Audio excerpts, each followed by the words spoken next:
ಅಂತಾರಾಷ್ಟ್ರೀಯ ವಿಮಾನ ನಿಲ್ದಾಣದ ಪಕ್ಕದಲ್ಲೇ ಒಂದು ಕ್ರೀಡಾಂಗಣವನ್ನ ಮಾಡಲಾಗಿದೆ. ಆ ಕ್ರೀಡಾಂಗಣವನ್ನ ಮಾಡಿರುವ ಉದ್ದೇಶ ಕ್ರೀಡಾಪಟುಗಳಿಗೆ ಸಹಕಾರಿಯಾಗಲಿ, ಒಳ್ಳೆ ರೀತಿಯಲ್ಲಿ ತಾಲೀಮನ್ನು ನಡೆಸಿ ದೇಶಕ್ಕೆ ಕೀರ್ತಿ ಪತಾಕೆಯನ್ನ ಹಾರಿಸಲಿ ಅಂತೇಳಿ ಆ ಒಂದು ಉದ್ದೇಶದಿಂದ ಆ ಒಂದು ಕ್ರೀಡಾಂಗಣವನ್ನ ಮಾಡಲಾಯಿತು. ಆದ್ರೆ ಆ ಕ್ರೀಡಾಂಗಣವನ್ನ ನೋಡಿದ್ರೆ ಅಲ್ಲಿ ಕ್ರೀಡಾಪಟುಗಳು ಹೋಗಿ ಏನಾದ್ರು ಪ್ರಾಕ್ಟೀಸ್ ಅನ್ನ ಮಾಡಿದ್ರೆ ನೇರವಾಗಿ ಹೋಗೋದು ನ್ಯಾಷನಲ್ ಕಾಂಪಿಟೇಷನ್ಗೆಲ್ಲ ಆಸ್ಪತ್ರೆಗೆ ಅಂತ ಹೇಳಲಾಗ್ತದೆ. ಯಾಕೆ ಅಂತ ಈ ರಿಪೋರ್ಟ್ ನೋಡಿ. ಕೆಂಪೇಗೌಡ ಅಂತಾರಾಷ್ಟ್ರೀಯ ವಿಮಾನ ನಿಲ್ದಾಣದ ಕೂಗಳತೆ ದೂರದಲ್ಲಿ ಇರ್ತಕ್ಕಂಥ ದೇವನಹಳ್ಳಿ ಪಟ್ಟಣದ ಸಾಕಷ್ಟು ಅಭಿವೃದ್ಧಿ ಆಗ್ತಾ ಇದೆ. ಆದ್ರೆ ದೇವನಹಳ್ಳಿ ಪಟ್ಟಣದಲ್ಲಿ ಇರ್ತಕ್ಕಂಥ ತಾಲೂಕು ಕ್ರೀಡಾಂಗಣ ಸಂಪೂರ್ಣವಾಗಿ ಸೊರಗ್ತಾ ಇದೆ. ನಾವು ದೃಶ್ಯಗಳಲ್ಲಿ ಕೂಡ ನೋಡ್ತಾ ಹೋಗ್ತೇನೆ. ಈ ಒಂದು ಕ್ರೀಡಾಂಗಣ ನಾವು ನೋಡಬಹುದು. ಈಗಾಗಲೇ ಸುಮಾರು 10-15 ವರ್ಷಗಳಿಂದ ಈ ಒಂದು ಕ್ರೀಡಾಂಗಣವನ್ನ, ತಾಲೂಕು ಕ್ರೀಡಾಂಗಣವನ್ನ ಜಿಲ್ಲಾ ಪಂಚಾಯತ್ ವತಿಯಿಂದ ನಿರ್ಮಾಣ ಮಾಡಲಾಗುತ್ತೆ. ಸುಮಾರು 72 ಲಕ್ಷದ ವೆಚ್ಚದಲ್ಲಿ ನಿರ್ಮಾಣ ಮಾಡಿರುವಂತಹ ಈ ಒಂದು ತಾಲೂಕು ಕ್ರೀಡಾಂಗಣಕ್ಕೆ ಸರಿಯಾದ ಭದ್ರತೆ ಇಲ್ಲ, ಜೊತೆಗೆ ಅಕ್ರಮ ಚಟುವಟಿಕೆಗಳ ತಾಣವಾಗಿ ಮಾರ್ಪಡ್ತಾ ಇದೆ. ಜೊತೆಗೆ ಏನಿಲ್ಲಿ ಕುತ್ಕೊಳ್ಳಿಕ್ಕೆ ಮಾಡಿರ್ತಕ್ಕಂಥ ಸ್ಟೇಜ್ ಏನಿದೆ ಇದಕ್ಕೆ ರೂಪೆ ವ್ಯವಸ್ಥೆ ಇಲ್ಲ. ಎಲ್ಲಂದ್ರಲ್ಲೇ ಗಿಡಗಂಟಿಗಳು ಕೂಡ ಬೆಳ್ಕೊಂಡಿದೆ. ಇದನ್ನ ನಿರ್ವಹಣೆ ಮಾಡಬೇಕಾಗಿರ್ತಕ್ಕಂಥ ಅಧಿಕಾರಿಗಳು ಕಣ್ಮುಚ್ಚಿ ಕೂತಿದ್ದಾರೆ. ಜೊತೆಗೆ ಟ್ರ್ಯಾಕಿಂಗ್ ಪಾತ್ ಕೂಡ ಸರಿಯಾಗಿ ನಿರ್ಮಾಣ ಮಾಡಿಲ್ಲ. ಹೀಗಾಗಿ ಕ್ರೀಡಾಸಕ್ತರು ಸಾಕಷ್ಟು ರೀತಿಯಲ್ಲಿ ಬೇಸರವನ್ನು ವ್ಯಕ್ತಪಡಿಸುತ್ತಾರೆ. ಜೊತೆಗೆ ಗಿಡಗಂಟಿಗಳು ಕೂಡ ಬೆಳ್ಕೊಂಡಿದೆ. ಇದನ್ನ ಯಾಕೆ ಈ ರೀತಿಯಾಗಿ ಸ್ವರ್ಗದಕ್ಕೆ ಬಿಟ್ಟಿದ್ದಾರೆ ಅಂತಕ್ಕಂಥ ಒಂದು ಆರೋಪವನ್ನ ಈಗ ಕ್ರೀಡಾಸಕ್ತರು ಮಾಡ್ತಾ ಇದ್ದಾರೆ. ಇನ್ನ ಇಲ್ಲಿ ವಿದ್ಯಾರ್ಥಿಗಳು ಕೂಡ ಇದ್ದಾರೆ, ನಾನು ಅವ್ರನ್ನೇ ಮಾತಾಡಿಸ್ತೀನಿ. ಸರ್, ಈಗ ಇದು ಎಷ್ಟು ವರ್ಷಗಳಿಂದ ನೀವು ಇಲ್ಲಿ ಕಾಲೇಜಿಗೆ ಬರ್ತಾ ಇದ್ರಿ? ಯಾಕೆ ಈ ರೀತಿಯಾದ ವ್ಯವಸ್ಥೆ ಇದೆ ಇಲ್ಲಿ? ಸರ್, ಕಾಲೇಜ್ಗೆ ನಾನು ಇದೆ ಫಸ್ಟ್ ಇಯರ್ ಸೇರಿದ್ದು ನೋಡಿದೆ ಸ್ಟೇಡಿಯಂ ಅಲ್ಲಿ.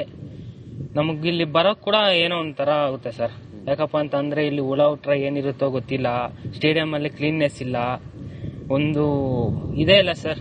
ಹುಡುಗರು ಬರ್ತಾರೆ, ಕ್ರಿಕೆಟ್ ಆಡ್ತಾರೆ, ಹತ್ ಕಡೆ ಬಾಲ್ ಹೋದ್ರೆ ಎತ್ಕೊಳಕ್ ಕೂಡ ಆಗಲ್ಲ ಸರ್. ಇದನ್ನ ಏನ್ ಮಾಡ್ಬೇಕು ಅಂತ ಹೇಳ್ತೀರಾ? ಇದು ನಿರ್ವಹಣೆ ಮಾಡ್ಬೇಕು ಅಂತ ಹೇಳ್ತೀರಾ? ಹ್ಞೂ ಸರ್, ಇದೆಲ್ಲ ನಿರ್ವಹಣೆ ಮಾಡ್ಬೇಕು. ಮತ್ತೆ ಅಲ್ಲಿ ಕುತ್ಕೊಳಕ್ ಆಗಲ್ಲ.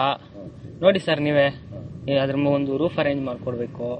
ಮತ್ತೆ ಇಲ್ಲಿ ಓಡಾಡಕ್ ವಾಕಿಂಗ್ ಪಾತ್ ಇಲ್ಲ, ಪಾತ್ ಹಂಗ್ ಮಾಡ್ಕೊಡ್ಬೇಕು. ಸ್ವಚ್ಛತೆ ಮೇಂಟೈನ್ ಮಾಡ್ಬೇಕು. ಇಲ್ಲ ಸರ್, ಪೊಲೀಸರು ಬರ್ತಾ ಇರ್ತಾರೆ, ಹುಡುಗರಿದಾರ ಇಲ್ವಾ ಅಂತ ನೋಡ್ಕೊಂಡು ಹೋಗ್ತಾರೆ, ಬಿಟ್ರೆ ಇದ್ರ ಕಡೆ ಯಾರು ಗಮನ ಹರಿಸೋದಿಲ್ಲ. ನಾವು ಇದನ್ನ ನಿರ್ವಹಣೆ ಮಾಡ್ಬೇಕು ಸರ್. ಇದು ಏನು ಇಲ್ಲಿನ ವಿದ್ಯಾರ್ಥಿಗಳು ಹೇಳುವಂತ ಮಾತು. ಪಕ್ಕದಲ್ಲೇ ಕೂಡ ಸರ್ಕಾರಿ ಪ್ರಥಮ ದರ್ಜೆ ಕಾಲೇಜ್ ಇದೆ. ಅದರ ಪಕ್ಕದಲ್ಲೇ ಇರತಕ್ಕಂಥ ಈ ಒಂದು ತಾಲೂಕು ಕ್ರೀಡಾಂಗಣದ ವ್ಯವಸ್ಥೆ ಈ ರೀತಿಯಾಗಿದೆ. ಆದಷ್ಟು ಬೇಗ ಸಂಬಂಧಪಟ್ಟ ಅಧಿಕಾರಿಗಳು ಈ ಒಂದು ಕ್ರೀಡಾಂಗಣವನ್ನ ಏನು ನಿರ್ವಹಣೆ ಮಾಡೋದ್ರ ಮೂಲಕ, ಜೊತೆಗೆ ಇದನ್ನ ಉನ್ನತೀಕರಣ ಮಾಡಿ ಇದನ್ನ ತಾಲೂಕು ಕ್ರೀಡಾಂಗಣವನ್ನ ನಮಗೆ ವಿದ್ಯಾರ್ಥಿಗಳು ಕೂಡ ಬಳಸ್ಕೊಳ್ಳೋದಕ್ಕೆ ಅನುಕೂಲ ಮಾಡಿಕೊಟ್ರೆ ಅಂತಾರಾಷ್ಟ್ರೀಯ ವಿಮಾನ ನಿಲ್ದಾಣದ ಪಕ್ಕದಲ್ಲೇ ಒಂದು ಕ್ರೀಡಾಂಗಣವನ್ನ ಮಾಡಲಾಗಿದೆ. ಆ ಕ್ರೀಡಾಂಗಣವನ್ನ ಮಾಡಿರುವ ಉದ್ದೇಶ ಕ್ರೀಡಾಪಟುಗಳಿಗೆ ಸಹಕಾರಿಯಾಗಲಿ, ಒಳ್ಳೆ ರೀತಿಯಲ್ಲಿ ತಾಲೀಮನ್ನು ನಡೆಸಿ ದೇಶಕ್ಕೆ ಕೀರ್ತಿ ಪತಾಕೆಯನ್ನ ಹಾರಿಸಲಿ ಅಂತೇಳಿ ಆ ಒಂದು ಉದ್ದೇಶದಿಂದ ಆ ಒಂದು ಕ್ರೀಡಾಂಗಣವನ್ನ ಮಾಡಲಾಯಿತು. ಆದ್ರೆ ಆ ಕ್ರೀಡಾಂಗಣವನ್ನ ನೋಡಿದ್ರೆ ಅಲ್ಲಿ ಕ್ರೀಡಾಪಟುಗಳು ಹೋಗಿ ಏನಾದ್ರು ಪ್ರಾಕ್ಟೀಸ್ ಅನ್ನ ಮಾಡಿದ್ರೆ ನೇರವಾಗಿ ಹೋಗೋದು ನ್ಯಾಷನಲ್ ಕಾಂಪಿಟೇಷನ್ಗೆಲ್ಲ ಆಸ್ಪತ್ರೆಗೆ ಅಂತ ಹೇಳಲಾಗ್ತದೆ. ಯಾಕೆ ಅಂತ ಈ ರಿಪೋರ್ಟ್ ನೋಡಿ. ಕೆಂಪೇಗೌಡ ಅಂತಾರಾಷ್ಟ್ರೀಯ ವಿಮಾನ ನಿಲ್ದಾಣದ ಕೂಗಳತೆ ದೂರದಲ್ಲಿ ಇರ್ತಕ್ಕಂಥ ದೇವನಹಳ್ಳಿ ಪಟ್ಟಣದ ಸಾಕಷ್ಟು ಅಭಿವೃದ್ಧಿ ಆಗ್ತಾ ಇದೆ. ಆದ್ರೆ ದೇವನಹಳ್ಳಿ ಪಟ್ಟಣದಲ್ಲಿ ಇರ್ತಕ್ಕಂಥ ತಾಲೂಕು ಕ್ರೀಡಾಂಗಣ ಸಂಪೂರ್ಣವಾಗಿ ಸೊರಗ್ತಾ ಇದೆ. ನಾವು ದೃಶ್ಯಗಳಲ್ಲಿ ಕೂಡ ನೋಡ್ತಾ ಹೋಗ್ತೇನೆ. ಈ ಒಂದು ಕ್ರೀಡಾಂಗಣ ನಾವು ನೋಡಬಹುದು. ಈಗಾಗಲೇ ಸುಮಾರು 10-15 ವರ್ಷಗಳಿಂದ ಈ ಒಂದು ಕ್ರೀಡಾಂಗಣವನ್ನ, ತಾಲೂಕು ಕ್ರೀಡಾಂಗಣವನ್ನ ಜಿಲ್ಲಾ ಪಂಚಾಯತ್ ವತಿಯಿಂದ ನಿರ್ಮಾಣ ಮಾಡಲಾಗುತ್ತೆ. ಸುಮಾರು 72 ಲಕ್ಷದ ವೆಚ್ಚದಲ್ಲಿ ನಿರ್ಮಾಣ ಮಾಡಿರುವಂತಹ ಈ ಒಂದು ತಾಲೂಕು ಕ್ರೀಡಾಂಗಣಕ್ಕೆ ಸರಿಯಾದ ಭದ್ರತೆ ಇಲ್ಲ, ಜೊತೆಗೆ ಅಕ್ರಮ ಚಟುವಟಿಕೆಗಳ ತಾಣವಾಗಿ ಮಾರ್ಪಡ್ತಾ ಇದೆ. ಜೊತೆಗೆ ಏನಿಲ್ಲಿ ಕುತ್ಕೊಳ್ಳಿಕ್ಕೆ ಮಾಡಿರ್ತಕ್ಕಂಥ ಸ್ಟೇಜ್ ಏನಿದೆ ಇದಕ್ಕೆ ರೂಪೆ ವ್ಯವಸ್ಥೆ ಇಲ್ಲ.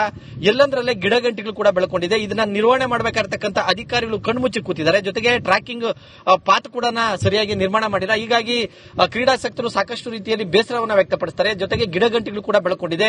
ಇದನ್ನ ಯಾಕೆ ಈ ರೀತಿಯಾಗಿ ಸ್ವರ್ಗದಕ್ಕೆ ಬಿಟ್ಟಿದ್ದಾರೆ ಅಂತಕ್ಕಂಥ ಒಂದು ಆರೋಪವನ್ನ ಈಗ ಕ್ರೀಡಾಸಕ್ತರು ಮಾಡ್ತಾ ಇದ್ದಾರೆ. ಇನ್ನ ಇಲ್ಲಿ ವಿದ್ಯಾರ್ಥಿಗಳು ಕೂಡ ಇದ್ದಾರೆ, ನಾನು ಅವ್ರನ್ನೇ ಮಾತಾಡಿಸ್ತೀನಿ. ಸರ್, ಈಗ ಇದು ಎಷ್ಟು ವರ್ಷಗಳಿಂದ ನೀವು ಇಲ್ಲಿ ಕಾಲೇಜಿಗೆ ಬರ್ತಾ ಇದ್ರಿ? ಯಾಕೆ ಈ ರೀತಿಯಾದ ವ್ಯವಸ್ಥೆ ಇದೆ ಇಲ್ಲಿ? ಸರ್, ಕಾಲೇಜ್ಗೆ ನಾನು ಇದೆ ಫಸ್ಟ್ ಇಯರ್ ಸೇರಿದ್ದು ನೋಡಿದೆ ಸ್ಟೇಡಿಯಂ ಅಲ್ಲಿ. ನಮಗಿಲ್ಲಿ ಬರೋಕ್ ಕೂಡ ಏನೋ ಒಂಥರ ಆಗುತ್ತೆ ಸರ್. ಯಾಕಪ್ಪ ಅಂತಂದ್ರೆ ಇಲ್ಲಿ ಹುಳ ಹುಟ್ರ ಏನಿರುತ್ತೋ ಗೊತ್ತಿಲ್ಲ. ಸ್ಟೇಡಿಯಂ ಅಲ್ಲಿ ಕ್ಲೀನ್ನೆಸ್ ಇಲ್ಲ, ಒಂದು ಇದೇ ಇಲ್ಲ ಸರ್. ಹುಡುಗರು ಬರ್ತಾರೆ, ಕ್ರಿಕೆಟ್ ಆಡ್ತಾರೆ, ಹತ್ ಕಡೆ ಬಾಲ್ ಹೋದ್ರೆ ಎತ್ಕೊಳಕ್ ಕೂಡ ಆಗಲ್ಲ ಸರ್. ಇದನ್ನ ಏನ್ ಮಾಡ್ಬೇಕು ಅಂತ ಹೇಳ್ತೀರಾ? ಇದು ನಿರ್ವಹಣೆ ಮಾಡ್ಬೇಕು ಅಂತ ಹೇಳ್ತೀರಾ? ಹ್ಞೂ ಸರ್, ಇದೆಲ್ಲ ನಿರ್ವಹಣೆ ಮಾಡ್ಬೇಕು. ಮತ್ತೆ ಅಲ್ಲಿ ಕುತ್ಕೊಳಕ್ ಆಗಲ್ಲ. ನೋಡಿ ಸರ್, ನೀವೇ ಅದ್ರ ಒಂದು ರೂಫ್ ಅರೇಂಜ್ ಮಾಡ್ಕೊಡ್ಬೇಕು. ಮತ್ತೆ ಇಲ್ಲಿ ಓಡಾಡಕ್ ವಾಕಿಂಗ್ ಪಾತ್ ಇಲ್ಲ, ಪಾತ್ ಹಂಗ್ ಮಾಡ್ಕೊಡ್ಬೇಕು. ಸ್ವಚ್ಛತೆ ಮೇಂಟೈನ್ ಮಾಡ್ಬೇಕು. ಇಲ್ಲ ಸರ್, ಪೊಲೀಸರು ಬರ್ತಾ ಇರ್ತಾರೆ, ಹುಡುಗರಿದಾರ ಇಲ್ವಾ ಅಂತ ನೋಡ್ಕೊಂಡು ಹೋಗ್ತಾರೆ, ಬಿಟ್ರೆ ಇದ್ರ ಕಡೆ ಯಾರು ಗಮನ ಹರಿಸೋದಿಲ್ಲ. ನಾವು ಇದನ್ನ ನಿರ್ವಹಣೆ ಮಾಡ್ಬೇಕು ಸರ್. ಇದು ಏನು ಇಲ್ಲಿನ ವಿದ್ಯಾರ್ಥಿಗಳು ಹೇಳುವಂತ ಮಾತು. ಪಕ್ಕದಲ್ಲೇ ಕೂಡ ಸರ್ಕಾರಿ ಪ್ರಥಮ ದರ್ಜೆ ಕಾಲೇಜ್ ಇದೆ, ಅದರ ಪಕ್ಕದಲ್ಲೇ ಇರತಕ್ಕಂತ ಈ ಒಂದು ತಾಲೂಕು ಕ್ರೀಡಾಂಗಣದ ವ್ಯವಸ್ಥೆ ಈ ರೀತಿಯಾಗಿದೆ. ಆದಷ್ಟು ಬೇಗ ಸಂಬಂಧಪಟ್ಟ ಅಧಿಕಾರಿಗಳು ಈ ಒಂದು ಕ್ರೀಡಾಂಗಣವನ್ನ ಏನು ನಿರ್ವಹಣೆ ಮಾಡೋದ್ರ ಮೂಲಕ, ಜೊತೆಗೆ ಇದನ್ನ ಉನ್ನತೀಕರಣ ಮಾಡಿ ಇದನ್ನ ತಾಲೂಕು ಕ್ರೀಡಾಂಗಣವನ್ನ ನಮಗೆ ವಿದ್ಯಾರ್ಥಿಗಳು ಕೂಡ ಬಳಸ್ಕೊಳ್ಳೋದಕ್ಕೆ ಅನುಕೂಲ ಮಾಡಿಕೊಟ್ರೆ ನಮಗೆ ತುಂಬಾ ಅನುಕೂಲ ಆಗುತ್ತೆ ಅಂತ ಮಾತನ್ನ ಹೇಳ್ತಾ ಇರುವಂತದ್ದು. ಕ್ಯಾಮರಾಮನ್ ಮೋನಿಗೌಡ ಜೊತೆ ಮಂಜುನಾಥ್ ದಿನ್ನೂರು. ಅಂತಾರಾಷ್ಟ್ರೀಯ ವಿಮಾನ ನಿಲ್ದಾಣದ ಪಕ್ಕದಲ್ಲೇ ಒಂದು ಕ್ರೀಡಾಂಗಣವನ್ನ ಮಾಡಲಾಗಿದೆ. ಆ ಕ್ರೀಡಾಂಗಣವನ್ನ ಮಾಡಿರುವ ಉದ್ದೇಶ ಕ್ರೀಡಾಪಟುಗಳಿಗೆ ಸಹಕಾರಿಯಾಗಲಿ, ಒಳ್ಳೆ ರೀತಿಯಲ್ಲಿ ತಾಲೀಮನ್ನು ನಡೆಸಿ ದೇಶಕ್ಕೆ ಕೀರ್ತಿ ಪತಾಕೆಯನ್ನ ಹಾರಿಸಲಿ ಅಂತೇಳಿ ಆ ಒಂದು ಉದ್ದೇಶದಿಂದ ಆ ಒಂದು ಕ್ರೀಡಾಂಗಣವನ್ನ ಮಾಡಲಾಯಿತು. ಆದ್ರೆ ಆ ಕ್ರೀಡಾಂಗಣವನ್ನ ನೋಡಿದ್ರೆ ಅಲ್ಲಿ ಕ್ರೀಡಾಪಟುಗಳು ಹೋಗಿ ಏನಾದ್ರು ಪ್ರಾಕ್ಟೀಸ್ ಅನ್ನ ಮಾಡಿದ್ರೆ ನೇರವಾಗಿ ಹೋಗೋದು ನ್ಯಾಷನಲ್ ಕಾಂಪಿಟೇಷನ್ಗಲ್ಲ, ಆಸ್ಪತ್ರೆಗೆ ಅಂತ ಹೇಳಲಾಗ್ತದೆ. ಯಾಕೆ ಅಂತೀರಾ? ಈ ರಿಪೋರ್ಟ್ ನೋಡಿ. ಕೆಂಪೇಗೌಡ ಅಂತಾರಾಷ್ಟ್ರೀಯ ವಿಮಾನ ನಿಲ್ದಾಣದ ಕೂಗಳತೆ ದೂರದಲ್ಲಿ ಇರ್ತಕ್ಕಂಥ ದೇವನಹಳ್ಳಿ ಪಟ್ಟಣದ ಸಾಕಷ್ಟು ಅಭಿವೃದ್ಧಿ ಆಗ್ತಾ ಇದೆ. ಆದ್ರೆ ದೇವನಹಳ್ಳಿ ಪಟ್ಟಣದಲ್ಲಿ ಇರ್ತಕ್ಕಂಥ ತಾಲೂಕು ಕ್ರೀಡಾಂಗಣ ಸಂಪೂರ್ಣವಾಗಿ ಸೊರಗ್ತಾ ಇದೆ. ನಾವು ದೃಶ್ಯಗಳಲ್ಲಿ ಕೂಡ ನೋಡ್ತಾ ಹೋಗ್ತೇನೆ. ಈ ಒಂದು ಕ್ರೀಡಾಂಗಣ ನಾವು ನೋಡಬಹುದು. ಈಗಾಗಲೇ ಸುಮಾರು 10-15 ವರ್ಷಗಳಿಂದ ಈ ಒಂದು ಕ್ರೀಡಾಂಗಣವನ್ನ, ತಾಲೂಕು ಕ್ರೀಡಾಂಗಣವನ್ನ ಜಿಲ್ಲಾ ಪಂಚಾಯತ್ ವತಿಯಿಂದ ನಿರ್ಮಾಣ ಮಾಡಲಾಗುತ್ತೆ. ಸುಮಾರು 72 ಲಕ್ಷದ ವೆಚ್ಚದಲ್ಲಿ ನಿರ್ಮಾಣ ಮಾಡಿರುವಂತಹ ಈ ಒಂದು ತಾಲೂಕು ಕ್ರೀಡಾಂಗಣಕ್ಕೆ ಸರಿಯಾದ ಭದ್ರತೆ ಇಲ್ಲ, ಜೊತೆಗೆ ಅಕ್ರಮ ಚಟುವಟಿಕೆಗಳ ತಾಣವಾಗಿ ಮಾರ್ಪಡ್ತಾ ಇದೆ. ಜೊತೆಗೆ ಏನಿಲ್ಲಿ ಕುತ್ಕೊಳ್ಳಿಕ್ಕೆ ಮಾಡಿರ್ತಕ್ಕಂಥ ಸ್ಟೇಜ್ ಏನಿದೆ ಇದಕ್ಕೆ ರೂಪೆ ವ್ಯವಸ್ಥೆ ಇಲ್ಲ, ಎಲ್ಲಂದ್ರಲ್ಲೇ ಗಿಡಗಂಟಿಗಳು ಕೂಡ ಬೆಳ್ಕೊಂಡಿದೆ. ಇದನ್ನ ನಿರ್ವಹಣೆ ಮಾಡಬೇಕಾಗಿರ್ತಕ್ಕಂಥ ಅಧಿಕಾರಿಗಳು ಕಣ್ಮುಚ್ಚಿ ಕೂತಿದ್ದಾರೆ. ಜೊತೆಗೆ ಟ್ರ್ಯಾಕಿಂಗ್ ಪಾತ್ ಕೂಡ ಸರಿಯಾಗಿ ನಿರ್ಮಾಣ ಮಾಡಿಲ್ಲ. ಹೀಗಾಗಿ ಕ್ರೀಡಾಸಕ್ತರು ಸಾಕಷ್ಟು ರೀತಿಯಲ್ಲಿ ಬೇಸರವನ್ನ ವ್ಯಕ್ತಪಡಿಸ್ತಾರೆ. ಜೊತೆಗೆ ಗಿಡಗಂಟಿಗಳು ಕೂಡ ಬೆಳ್ಕೊಂಡಿದೆ. ಇದನ್ನ ಯಾಕೆ ಈ ರೀತಿಯಾಗಿ ಸ್ವರ್ಗದಕ್ಕೆ ಬಿಟ್ಟಿದ್ದಾರೆ ಅಂತಕ್ಕಂಥ ಒಂದು ಆರೋಪವನ್ನ ಈಗ ಕ್ರೀಡಾಸಕ್ತರು ಮಾಡ್ತಾ ಇದ್ದಾರೆ. ಇನ್ನ ಇಲ್ಲಿ ವಿದ್ಯಾರ್ಥಿಗಳು ಕೂಡ ಇದ್ದಾರೆ, ನಾನು ಅವ್ರನ್ನೇ ಮಾತಾಡಿಸ್ತೀನಿ. ಸರ್, ಈಗ ಇದು ಎಷ್ಟು ವರ್ಷಗಳಿಂದ ನೀವು ಇಲ್ಲಿ ಕಾಲೇಜಿಗೆ ಬರ್ತಾ ಇದ್ರಿ? ಯಾಕೆ ಈ ರೀತಿಯಾದ ವ್ಯವಸ್ಥೆ ಇದೆ ಇಲ್ಲಿ? ಸರ್, ಕಾಲೇಜ್ಗೆ ನಾನು ಇದೆ ಫಸ್ಟ್ ಇಯರ್ ಸೇರಿದ್ದು ನೋಡಿದೆ ಸ್ಟೇಡಿಯಂ ಅಲ್ಲಿ. ನಮಗಿಲ್ಲಿ ಬರೋಕ್ ಕೂಡ ಏನೋ ಒಂಥರ ಆಗುತ್ತೆ ಸರ್.